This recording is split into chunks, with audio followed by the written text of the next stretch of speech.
Friends, today is Monday, the 15th of June. We're in the cathedral and had a very challenging gospel this morning, and thus I've positioned myself here with the Sacred Heart of Jesus right behind, reminder of God's love and mercy.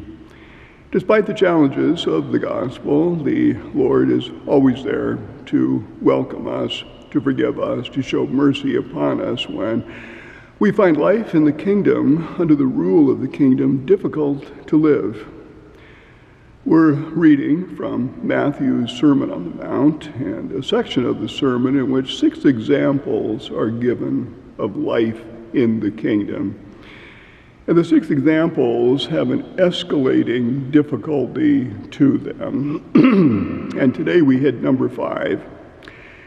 And it says, "You have heard it said that it was an eye for an eye and a tooth for a tooth." An eye for an eye and a tooth for a tooth.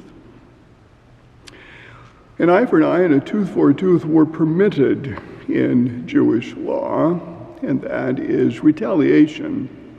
Equal retaliation was permitted.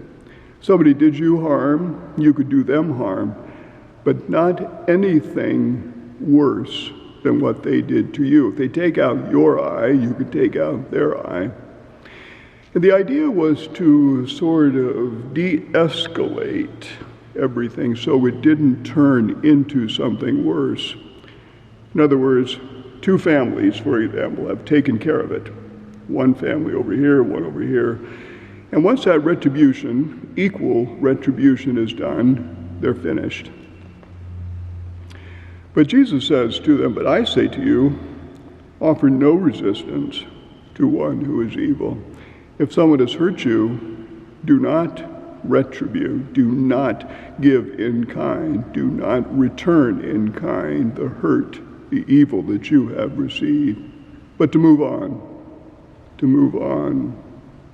In fact, even to do more. It says, "Should anyone press you into service for 1 mile, go with them for 2. That's a reminder of the Romans in Israel, who oftentimes would grab someone to carry whatever it was they were carrying and to say, "Take this with me for 1 mile."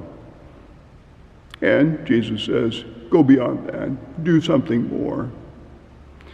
Very difficult teachings, the rulings of the kingdom itself, and how to live in that kingdom if our righteousness is to surpass that of the Pharisees. Metanoiete, not just changing our behaviors, changing our whole mindset. Conversion. That's what the gospel asks us to do. Conversion. You have heard it said, but I say to you.